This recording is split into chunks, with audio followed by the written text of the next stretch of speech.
हिरव्याशा छायेखाली आभाळाच्या मायेखाली हिरव्याशा छायेखाली आभाळाच्या मायेखाली जिव्हाळ्याची साद घाली रे गाव माझे गाव माझे गाव माझे गाव माझे गाव माझे।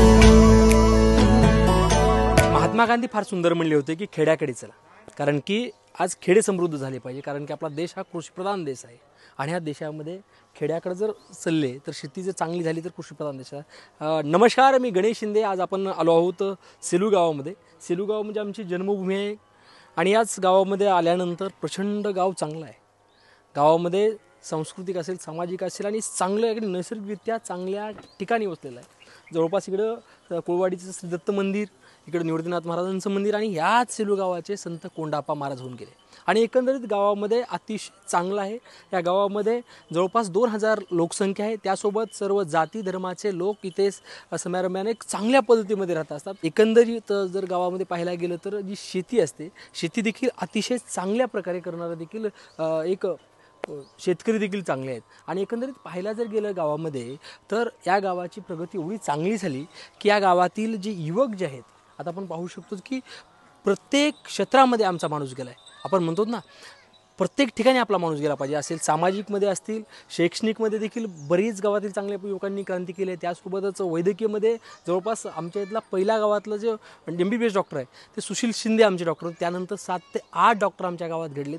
त्याचसोबत आर्तमध्ये पाहायला गेलं तर CA बरेच झालेले आहेत, CA असेल आणि या सगळ्याच गोष्टीमध्ये व्यावसायिकमध्ये आता पहिलं आमच्या गावामध्ये 7-8 वर्षाखाली व्यवसायाच्या बाबतीमध्ये कमी होतं, परंतु आता व्यवसायाच्या बाबतीमध्ये देखील आमचं गाव कमी राहिलेलं नाही। एकंदरीत गावात जर पाहायला गेलं तर आध्यात्मिक मध्ये देखील आम्ही कमी नव्हत। आमच्या गावात हबप महाराज देखील आहेत आणि अशा प्रकारचं गाव हे समृद्ध होण्याचं काम झालं आहे। आणि एकंदरीत पाहायला गेलं तर गाव प्रचंड मोठं आहे, बऱ्यापैकी चांगलं मोठं आहे। गावाची गट ग्रामपंचायत आहे, वानवाडीसोबत ग्रामपंचायत देखील आणि अतिशय चांगल्या प्रकारे चालत असते। गावामध्ये अतिशय सुंदर अशा पद्धतीचा गणेशोत्सव आणि महालक्ष्म्यांचा उत्सव सुरू आहे आणि त्याच अनुषंगानं या ठिकाणी जी काही मंडळी गावाबाहेर जाते ती याच गावामध्ये आलेली आहेत आणि सेलू गावामध्ये मोठमोठ्या पदावरती पदाधिकारी असतात, तेही आज या गावामध्ये आलेले आहेत आणि आनंदाचं वातावरण चालू आहे। आणि त्या वातावरणामध्ये एक सेलू गावचा चांगला संदेश सर्वांपर्यंत पोहोचवावा या उद्देशानं सेलू एक अतिशय सुंदर गाव असून त्या गावामध्ये धार्मिक, शैक्षणिक, राजकीय सर्वच गोष्टीमध्ये कुठल्याच प्रकारची कमतरता नाही आहे। तसंच धार्मिक क्षेत्रामध्ये पाहायला गेलं तर सेलू गावामध्ये श्री संत सद्गुरू मोतीराम महाराजांचा नियम जो आहे तो मोठ्या उत्साहामध्ये संपन्न होतो आणि दुसरा, या गावामध्ये 2 अखंड हरिनाम सप्ते होतात। पद्धतीनं धार्मिक, शैक्षणिकही पाहायला गेलं तर मी पहिल्यांदा म्हणलं तसं की मोठमोठ्या पदावरती गावातील अधिकारी लोक गेलेली आहेत, त्यामुळं शैक्षणिक क्षेत्रामध्ये सुद्धा चांगल्या पद्धतीचं गाव हे सेलू गाव आहे।